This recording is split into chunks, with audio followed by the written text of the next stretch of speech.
Hello and welcome to Path Finder. तो दोस्तों, हमारा देश एक डेवलपिंग इकॉनमी है।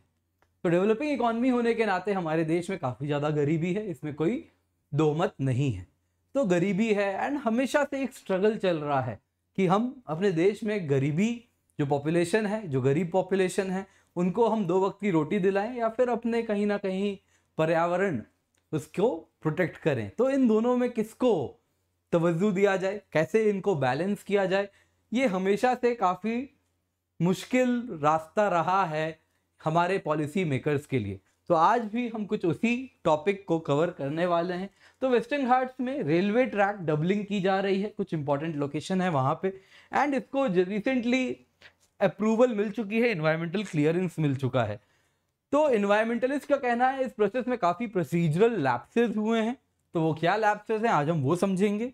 एंड फाइनली क्या करना चाहिए, कुछ उस पर भी हम एक ईगल्स व्यू रखेंगे कि क्या होना चाहिए, सही रास्ता, सही तरीका क्या है। तो आइए सबसे पहले प्रोजेक्ट क्या है इसको जाने। तो रेल विकास निगम लिमिटेड यदि आप देखें तो उन्होंने डबलिंग शुरू कर दी है रेलवे ट्रैक की। कहां से? तो यहां पे आप देखें तो this is Vasco da gamma, जो कि गोवा में है। यहाँ पे क्या है, एक मेजर पोर्ट भी है। मेजर पोर्ट तो वैसे यहाँ पे मडगांव है, एंड मडगांव के ही पास में वास्को ड गामा, वास्को भी एक पोर्ट है, not major port but it is a port. तो वास्को ड गामा से रेलवे लाइन गुजरती है, ये यहाँ पे देखिए, और चलती जाती है हॉस्पेट तक। तो हॉस्पेट से लेके वास्को ड गामा ये रेलवे लाइन है। बीच में आप देखें तो हुबली आती है, एंड यहाँ पे लौंडा जंक्शन भी आता है। तो हॉस्पेट, हुबली, लौंडा, Vasco da gamma railway line है। तो इस लाइन में एक सिंगल ट्रैक तो ऑलरेडी थी, लेकिन इसकी डबलिंग की जा रही है सो दैट ज्यादा रेलवे लाइन, ज्यादा रेलवे वैगन, ज्यादा से ज्यादा मालगाड़ियां इस पर्टिकुलर पाथ पे गुजर सके। तो इसको national board for wild life ने, उसकी स्टैंडिंग कमेटी ने क्लियरेंस दे दी है। दिक्कत की बात क्या है कि ये रेलवे ट्रैक कुछ प्रोटेक्टेड एरिया से गुजर रही है, गोवा में भी और कर्नाटका में भी। तो वो कौन से प्रोटेक्टेड एरियाज हैं हम ये भी देखने वाले हैं। प्रोटेक्टेड एरियाज हैं क्या? तो national park, wild life sanctuary, conservation reserve, community reserve, ये सब अलग अलग प्रकार के प्रोटेक्टेड एरियाज हैं। और वेस्टर्न घाट से गुजर रहे हैं, ये रेलवे लाइन गुजर रही है। और वेस्टर्न घाट्स क्या है? तो ये one of the world's 8 hottest hotspots हैं। तो हॉटस्पॉट क्या होता है, तो अभी हम स्टैटिक पार्ट कवर करने वाले हैं, उसमें भी कवर होगा टेक्निकली क्या है। तो बस आप समझ सकते हैं, बायोडाइवर्सिटी हॉटस्पॉट कुछ वैसे इलाके हैं जहां पे दुनिया की बहुत ही ज्यादा बायोडाइवर्सिटी उन कुछ छोटे से लोकेशन में कॉन्सेंट्रेटेड है। ये वो इलाके हैं जो कि साइज में तो बहुत बड़े नहीं हैं, लेकिन उस साइज के बावजूद उनके यहाँ जो नंबर ऑफ डाइवर्सिटी है, जो बायोडाइवर्सिटी ये सपोर्ट कर रहे हैं, वो कई गुना ज्यादा है। तो उसको हम कहते हैं बायोडाइवर्सिटी हॉटस्पॉट। उसमें भी कुछ हॉटस्पॉट्स होते हैं हॉटेस्ट हॉटस्पॉट्स। दुनिया में 8 ऐसे हॉटेस्ट हॉटस्पॉट हैं, तो उनमें से एक वेस्टर्न घाट्स है। बाकी ये टेक्निकली क्या है, मायर्स के अनुसार क्या है, उनकी क्लासिफिकेशन क्या है कि 1500 प्लांट्स यहाँ पे एंडेमिक होने चाहिए, कुछ इतने परसेंट से फॉरेस्ट डिग्रेड हुआ होना चाहिए इतने साल में। तो ये सारा टेक्निकल डेफिनेशन हम आने वाले चैप्टर्स में, जब हम स्टैटिक पार्ट करेंगे, तो 1-2 क्लास के अंदर ही आने वाली है, तो वो आप देखिएगा जरूर। अदरवाइज आप कमेंट में भी जरूर बता सकते हैं। तो दोस्तों, अगर आप देखें तो आइए सबसे पहले देखिए रेलवे लाइन कैसी है। तो ये जो रेलवे लाइन की डबलिंग होने वाली है, जैसा मैंने बताया, वास्को ड गामा से चलेगी, यानी यहां से शुरू होगी चलना कुछ इस लोकेशन से, और चलती चलती चलती चलती आ रही है। ये देख सकते हैं पर्पल कलर की लाइन है, और ये जाएगी हॉस्पेट तक, यानी वहां से लेके हॉस्पेट तक आप देख सकते हैं कुछ यहां तक चल रही है। तो इस दौरान सबसे पहले आप देखें तो इसको 2 सेक्शन में तोड़ा गया है। ये वाला सेक्शन है, ये लोकेशन है यहाँ पे तिनाई घाट। तिनाई घाट जो जस्ट मैंने अभी मार्क किया, तो ये तिनाई घाट है। तो तिनाई घाट टू यहाँ पे हॉस्पेट जंक्शन है। तो तिनाई घाट टू हॉस्पेट जंक्शन यदि आप देखें, Hospet junction, Tinai Ghat to Hospet junction यदि आप देखें, तो ये फर्स्ट सेक्शन है। और सेकेंड स्टेज में, सेकेंड फेज में इस प्रोजेक्ट का होना है तिनाई घाट टू वास्को ड गामा। तो ये 2 फेजेस में ये प्रोजेक्ट होनी है। तो phase 1 Asian development bank fund कर रही है, 2127 करोड़ की लागत लगभग एस्टिमेट की गई है और उतना एशियन डेवलपमेंट बैंक इसको देने वाली है, इतने पैसे प्रोवाइड करने वाली है। इस फर्स्ट फेज में कोई खास इशू नहीं है, क्योंकि ये वाले जो इलाके हैं आप ऑलरेडी देखें तो अर्बनाइज्ड लोकेशंस हैं, कोई ऐसा खास जंगल वाला इलाका नहीं है। फिर वो चाहे आप देखें तो हुबली जंक्शन हो या फिर हॉस्पेट हो, तो ये सारे के सारे कुछ मेजर शहर हैं, तो खास यहाँ पे जंगल नहीं है। तो जंगल forest land diversion first phase में नहीं हुई है। दिक्कत आ रही है इस सेकेंड फेज में, क्योंकि सेकेंड फेज में अगर आप देखें तो यहाँ पे डंडेली वाइल्ड लाइफ सेंचुरी है। तो डंडेली बहुत बड़ी वाइल्ड लाइफ सेंचुरी है, उसका कुछ हिस्सा में के जो फॉरेस्ट है उसको डाइवर्ट किया जाएगा, तो उस फॉरेस्ट को एसेंशियली काटा जाएगा, जंगल काटी जाएगी। साथ साथ जैसे ही आप कर्नाटका से गोवा जाते हैं तो गोवा में भी मॉलिम नेशनल पार्क है, उसके भी जंगल काटे जाएंगे। और नीचे वाले पार्ट में यहाँ पे भगवान महावीर वाइल्ड लाइफ सेंचुरी है, तो इसके भी जंगल इन दोनों इलाकों में काटे जाएंगे, जंगल कटने होंगे। तो ये सब कुछ वजहों से काफी ज्यादा एनवायरमेंटलिस्ट इस प्रोजेक्ट को लेकर अलार्म रेज कर रहे हैं। इसके सिवा आप अगर देखें तो डंडेली वाइल्ड लाइफ सेंचुरी काली टाइगर रिजर्व का हिस्सा है। पहले इसी को डंडेली अंशी टाइगर रिजर्व भी कहा जाता था, यानी एक ये बहुत इंपॉर्टेंट टाइगर वाला लोकेशन भी है। टाइगर के कंजर्वेशन के एस्पेक्ट से भी मॉलिम, भगवान महावीर एंड डंडेली बहुत इंपॉर्टेंट हैं। तो आइए अब समझते हैं इस प्रोजेक्ट को।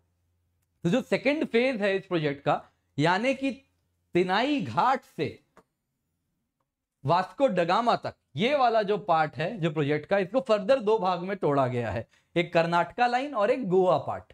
तो जो कर्नाटका वाला तिनाई Ghat to castle rock to कैरेंजोल, तो आपको क्या लोकेशंस याद रखने हैं, बस मैप में कुछ इंपॉर्टेंट नेशनल पार्क्स जो आ रहे हैं वो याद रखिएगा।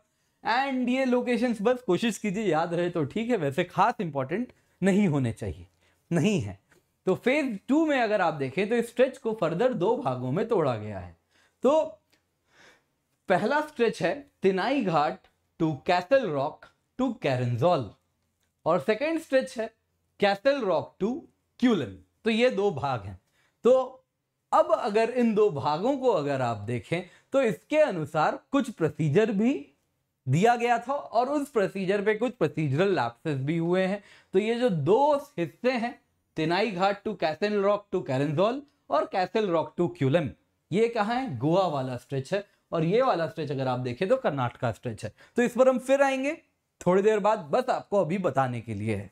चलिए, तो अब देखिए रेलवे ट्रैक की डबलिंग क्यों होनी चाहिए, क्या फायदे इसके होने वाले हैं। यहाँ पे जो जो लोकेशन आ रहा है सब कुछ आपको मुंह जबानी याद होना चाहिए, बहुत इंपॉर्टेंट है। तो बेलारी हॉस्पिट, तो अगर आप देखें तो बेलारी हॉस्पिट इंडिया की one of the largest iron ore producing belt है। ये जो बेल्ट आप देख रहे हैं, बेलारी, तुमकुर, चिकमगलुर, चित्रदुर्ग, कुद्रेमुख, ये सब आयरन ओर प्रोड्यूसिंग बेल्ट है और इंडिया की one of the largest belt है।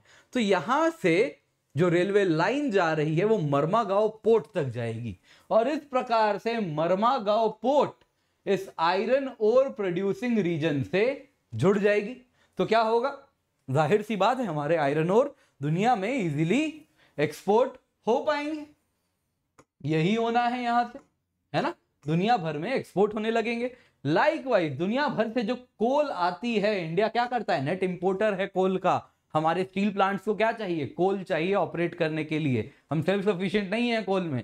तो ये दुनिया भर के जो कोल मरमागांव आ रही है, उस कोल को हम बेलारी वाले रीजन में, हमारे बहुत सारे स्टील प्लांट्स हैं लाइक विजयनगर, तो इन सारे स्टील प्लांट्स को कोल चाहिए होता है और ये अपना प्रॉपर ऑपरेशन कर नहीं पाते कोल की डेफिशिएंसी में। तो यहां से कोल भी इजीली अवेलेबल हो जाएगा इनको। इसके सिवा जो हुबली जंक्शन आप अगर देखें तो वहां पे बहुत ज्यादा ट्रैफिक कंजेशन होती है। यहां पे बहुत ज्यादा ट्रैफिक कंजेशन है, तो डबलिंग से ये ट्रैफिक कंजेशन भी अब यहां पर नहीं होगी। तो एफिशिएंट ऑपरेशन ऑफ रेलवेज भी होगी एंड सामान भी, मालगाड़ी भी जो पहुंच रही है अपने हुबली तक, हुबली या फिर बेलारी एंड गोवा को जो कनेक्ट कर रही है, ये मालगाड़ी भी एफिशिएंटली ऑपरेट कर पाएगी। तो इंडस्ट्रियल बेल्ट भी, हमारी इंडस्ट्रियल रीजन्स भी एफिशिएंट होने लगेंगी। तो अब देखिए प्रोसीजर क्या है।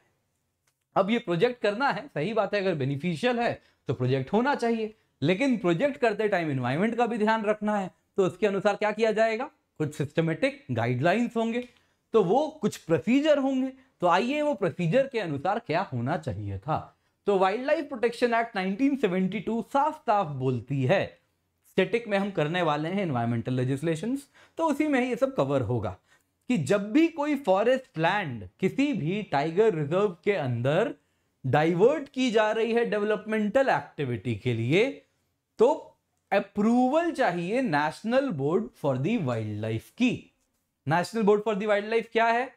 अगेन जब मैंने इंपॉर्टेंट बॉडीज कराई हैं, एनवायरमेंटल बॉडीज, उसमें national board for wildlife भी कराया है, नेशनल टाइगर कंजर्वेशन अथॉरिटी भी कराया है। तो आपको क्या करना है, जाके देखना है। तो जब भी वाइल्ड लाइफ प्रोटेक्शन एक्ट कहती है जब भी किसी प्रोटेक्टेड एरिया से लैंड डाइवर्ट करनी है तो अप्रूवल चाहिए होती है national board for the wild life की। और अगर वो प्रोटेक्टेड एरिया टाइगर रिजर्व है तो national board for wild life अकेले अपनी एडवाइस नहीं देगी, अकेले अपना फैसला नहीं देगी, वो अपना फैसला बनाएगी on the basis of the advice of the national tiger conservation authority. तो इस केस में जाहिर सी बात है, ये क्या है, इंपॉर्टेंट टाइगर रिजर्व भी है यहाँ पे, आपको जैसा बताया मैंने, ये टाइगर रिजर्व वाला एरिया है बहुत सारा। तो यहाँ पे आप देखोगे डंडेली किसके अंदर आता है, काली टाइगर रिजर्व का पार्ट है। वैसे ही भगवान महावीर, मोलेम, ये सब भी वेस्टर्न घाट वाले टाइगर रिजर्व के ही स्ट्रेच के पाग हैं। तो इसके अनुसार जब भी आपको अगर प्रोजेक्ट लानी है तो national board for wildlife क्या करेगी, एनटीसीए से एडवाइस मांगेगी। तो पहले भाग में जो कि बायोस्फीयर, जो कि आप देखोगे तो डंडेली वाला हिस्सा है, उसके लिए national board for wild life ने जब अप्रूवल दिया तो एनटीसीए को बोला आप अपनी एडवाइस दीजिए एज पर दी लॉ। तो एनटीसीए ने क्या किया, अपनी एडवाइस देने के लिए एक एक्सपर्ट कमिटी बनाई और उस एक्सपर्ट कमिटी ने 4 एडवाइस दिया national board for wildlife को। पहली एडवाइस थी कि भाई सबसे पहले तो जो फेज 2 के 2 प्रोजेक्ट हैं, फेज 2 यानी ये जो 2 प्रोजेक्ट हैं, तिनाई घाट, कैसल रॉक, कैरेंजोल, कैसल रॉक से क्यूलेम, यानी कैसल रॉक, कैरेंजोल, क्यूलेम, एंड क्यूलेम से फर्दर आता है, आगे आप जाओगे तो ये वास्को को कनेक्ट करता है। तो ये जितने भी प्रोजेक्ट हो रहे हैं इन सब का क्यूमुलेटिव एनालिसिस कीजिए कि इस प्रोजेक्ट का एनवायरमेंटल इंपैक्ट सब मिला के कितना होगा और बायोडाइवर्सिटी पे कितना इंपैक्ट होगा, क्यूमुलेटिवली दोनों प्रोजेक्ट का बताइए। नंबर 1। नंबर 2 अगर आप देखें तो इन्होंने कहा कि डिटेल्ड स्टडी कीजिए, wild life institute of India को बोलिए कि वो डिटेल्ड स्टडी करके बताएं कि जो प्रॉब्लम होने वाली है इस प्रोजेक्ट से बायोडाइवर्सिटी को, एनवायरनमेंट को, उसकी मिटिगेशन फीजिबल है या नहीं है। फर्स्ट ऑफ ऑल इतना बताइए, फीजिबल यानी पॉसिबल, हो सकती है या नहीं हो सकती है, प्रैक्टिकली हो सकती है या नहीं हो सकती है। अगर हो सकती है तो wild life institute of India क्या करे, कुछ मिटिगेशन मेजर्स बताए, तरीके भी बता दे। अगर पॉसिबल है तो पहले स्टडी करे मिटिगेशन फीजिबल है, अगर है तो इंपैक्ट को कैसे कम करना है, उसके मिटिगेशन के स्टेप्स भी बता दे। एंड फाइनली उसी इलाके से नेशनल हाईवे 4A एक प्रोजेक्ट भी गई है जो कि रोडवेज की है। तो कहा है कि एनटीसीए ने कहा कि आप इस रोड वाइडनिंग प्रोजेक्ट भी की गई है और रेलवे लाइन की भी डबलिंग की प्रोजेक्ट आपने मांगी है। तो इन दोनों प्रोजेक्ट का क्यूमुलेटिव, दोनों प्रोजेक्ट का मिला के क्या कॉस्ट बेनिफिट एनालिसिस है, हम क्या कॉस्ट एनवायरमेंटली पे कर रहे हैं और क्या बेनिफिट डेवलपमेंट में रीप करने वाले हैं, तो दोनों का मिला के हमें बताएं। तो ये सब तो एडवाइस, ये सारे के सारे एनटीसीए एक्सपर्ट कमेटी ने रिकमेंडेशंस दिए। अब रिकमेंडेशंस कैसे गए होंगे, एक्सपर्ट कमेटी के रिकमेंडेशंस गए एनटीसीए के पास और एनटीसीए से इनको जाना था ministry of environment, forest, climate change के पास। तो एक्सपर्ट कमेटी ने एनटीसीए को तो ये 4 रिकमेंडेशन दिए, लेकिन एनटीसीए ने एमओईएफसीसी को बस एक रिकमेंडेशन दिया। उन्होंने कहा एक रिकमेंडेशन में कि जो भी मिटिगेशन मेजर्स हैं wild life institute of India को बोलिए कि बताए और वो मेजर्स दे दे। तो सबसे पहले बाकी के 3 सजेशन गायब हो गए, फर्दर पास ऑन नहीं हुए, और जो एक सजेशन गया वो भी बदल के गया, क्योंकि इन्होंने तो कहा था पहले तो स्टडी करो कि मिटिगेशन पॉसिबल भी है, फीजिबल है या नहीं है, अगर है तब जाके आप मिटिगेशन मेजर देना। तो इन्होंने कहा वो सब कुछ नहीं, सीधा मिटिगेशन मेजर दे दो। तो इसको लेके क्या हुआ, एनवायरमेंटलिस्ट ने बहुत हो हल्ला किया, ये क्या हो रहा है भाई, ऐसा थोड़ी हो सकता है। क्योंकि ये डाउन टू अर्थ ने ये जो मेमोरेंडम है, ऑफिस मेमोरेंडम, वो उन लोगों ने निकलवा लिया है कहीं से। तो इस तरीके से उनके पास ये खबर आ गई है। नेक्स्ट देखिए, तो जो गोवा सेक्शन वाला पार्ट है ना, जो गोवा सेक्शन वाला भाग है, यहां पर आप अगर देखें तो ये गोवा ऑनवर्ड जो भाग है, यहाँ पे मोलेम नेशनल पार्क आ रहा है, भगवान महावीर वाइल्ड लाइफ सेंचुरी आ रही है। तो ये दोनों जो गोवा वाला भाग है, इसकी यदि बात करें तो रेलवे लाइन यहाँ पे भगवान महावीर सेंचुरी से पास कर रही है, और ये वेस्टर्न घाट टाइगर लैंडस्केप का हिस्सा है। तो अगर national board for wild life इस हिस्से के लिए भी अपना एडवाइस देने वाली है कि भाई national board for wild life यदि प्रोजेक्ट को गो अहेड देने वाली है तो क्या करना चाहिए, as per the section 38(01)(g) of the wildlife protection act, उसको national board for wildlife को नेशनल टाइगर कंजर्वेशन अथॉरिटी को अपना उनसे सजेशन लेना चाहिए, उनको पास ऑन करना था कि आप एडवाइस दीजिए, और उसके बाद national board for wild life उस पर गो अहेड करती या नहीं करती। लेकिन इस केस में वो नहीं हुआ, एनटीसीए से पूछा ही नहीं गया। तो इसलिए भी इन्वायरमेंटलिस्ट कह रहे हैं कि ये वायलेशन है, तो इसको कोर्ट ले जाना चाहिए इस पूरे प्रोसेस को। तो अब अगर आप देखें तो दोस्तों ये तो कहानी है, जो प्रोसेस है ये हुई है, लेकिन आप देखिए वेस्टर्न घाट्स एक बहुत ही इंपॉर्टेंट बायोडाइवर्सिटी हॉटस्पॉट है। इंडिया की 25% बायोडाइवर्सिटी बस इस 1,60,000 किलोमीटर स्क्वायर के जंगल में लिमिटेड है। हर साल यहाँ पे कोई ना कोई नया फ्लोरा फाउना हर साल डिस्कवर होता है। 140 से ज्यादा सिर्फ मैमल के स्पीशीज हैं, 250 से ज्यादा रेप्टाइल के स्पीशीज हैं, 500 से ज्यादा बर्ड स्पीशीज हैं, और करीबन 200 एम्फीबियन के स्पीशीज हैं। तो ये बहुत ही रिच लोकेशन है। इसके सिवा आप देखें वेस्टर्न घाट्स इसके बावजूद बहुत सारे थ्रेट्स फेस कर रही है। 1920 से 1990 तक इसकी 40% से ज्यादा वेजिटेशन लूज हो चुकी है अब तक। साथ साथ आप देखें तो ह्यूमन सेटलमेंट्स, तेजी से यहाँ पे अर्बनाइजेशन हो रही है। तो अर्बनाइजेशन हो रही है, गांव बस रहे हैं, वो फॉरेस्ट भी तेजी से तोड़ काट रहे हैं, डिफॉरेस्टेशन हो रही है। वो अपने पशु लेके आते हैं, तो पशु क्या कर रहे हैं, लाइफ स्टॉक ओवर ग्रेजिंग हो रही है, माइनिंग हो रही है, आयरन ओर की माइनिंग होती है, टॉप सॉइल डैमेज हो रहा है। साथ साथ आप देखिए पोल्यूशन हो रही है, फैक्ट्रीज आ रही हैं, कोल वॉशरीज हैं, क्या हो रही, तो मर्क्यूरी वाटर बॉडीज में डंप किया जा रहा है, agrochemicals like tea coffee plantation है तो उनके पेस्टिसाइड्स हैं, उनके फर्टिलाइजर्स हैं, वो रोकर रिवर बॉडी में छोड़ दिए जा रहे हैं।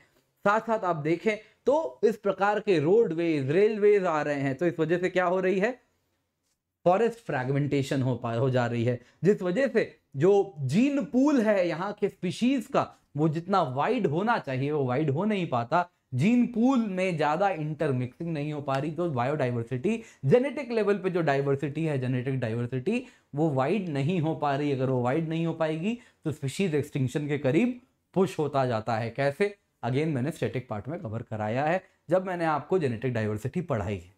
तो वो सारी दिक्कतें यहाँ पे हो रही हैं। तो अक्सर लोगों को लगता है कि इन्वायरमेंट और इकोनॉमी या फिर इन्वायरमेंट और डेवलपमेंट दोनों के दोनों दो डाइकोटोमी हैं, दोनों के दोनों कन्फ्लिक्टिंग आइडियाज हैं। बट रियलिटी तो ये है, ये बहुत ही अच्छी लाइन है, आप ऐसे वगैरह के लिए इसको यूज कर सकते हैं। तो वंगारी मथाई ने ये लाइन दी है। तो इन्होंने कहा है कि इन्वायरमेंट और इकोनॉमी दोनों के दोनों एक ही सिक्के के दो पहलू हैं, क्योंकि यदि इन्वायरमेंट नहीं है तो आप अपने आप को सस्टेन नहीं कर पाएंगे, तो इकोनॉमी कहाँ से होगी। तो इन्वायरमेंट और इकोनॉमी आप हैं, क्योंकि इन्वायरमेंट है तो ही आप हैं, और आप हैं तो ही इकोनॉमी है। तो आप ये सोचने की गलती मत कीजिए कि इन्वायरमेंट अलग है आपसे। आप तभी तक हैं जब तक इन्वायरमेंट आपके साथ है। तो दोनों का ध्यान रखना बहुत जरूरी है। तो दोस्तों इसी के साथ जब भी अनअकैडमी पर आए तो use the code KC10। Video पसंद आई हो तो लाइक जरूर करें एंड अपने दोस्तों के साथ शेयर जरूर करें, चैनल सब्सक्राइब करना ना भूलें। इसके सिवा दोस्तों आपको बता दूं, पाथफाइंडर टेस्ट सीरीज है, आप देख सकते हैं, KC10 से अनलॉक करें। एंड साथ साथ इंडिया के बेस्ट एजुकेटर्स अनअकैडमी पे अवेलेबल हैं। एंड अल्टीमेट सरप्राइज अप्रैल 28 तक एक्सटेंड हो गई है, मेगा सब्सक्रिप्शन भी अप्रैल 28 तक है। साथ साथ iconic and plus 2 subscription available हैं, एंड प्लस और आइकनिक आप देख सकते हैं KC10 कोड से आपको 10% ऑफ भी मिलता है, एंड साथ साथ मेरी मेंटोरशिप भी मिलती है। साथ साथ दोस्तों ऑप्शनल सब्सक्रिप्शन के भी पैकेजेस आप देख सकते हैं, एंड ऑप्शनल एंड GS के कॉम्बो पैकेजेस भी अवेलेबल हैं। UPSC ड्रीम भी है जिसमें हम लोन भी प्रोवाइड कर रहे हैं, and free test series run की जा रही है। KC10 कोड का यूज़ करें, अनलॉक करें, नए बैचेस स्टार्ट हो रहे हैं, तो नाउ इज द टाइम। और हर संडे अनअकैडमी कॉम्बैट हो रही है, तो जब भी आएँ ज्वाइन करें, यूज़ द कोड KC10, उससे आपको मेरी मेंटोरशिप भी मिलती है। Thank you so much.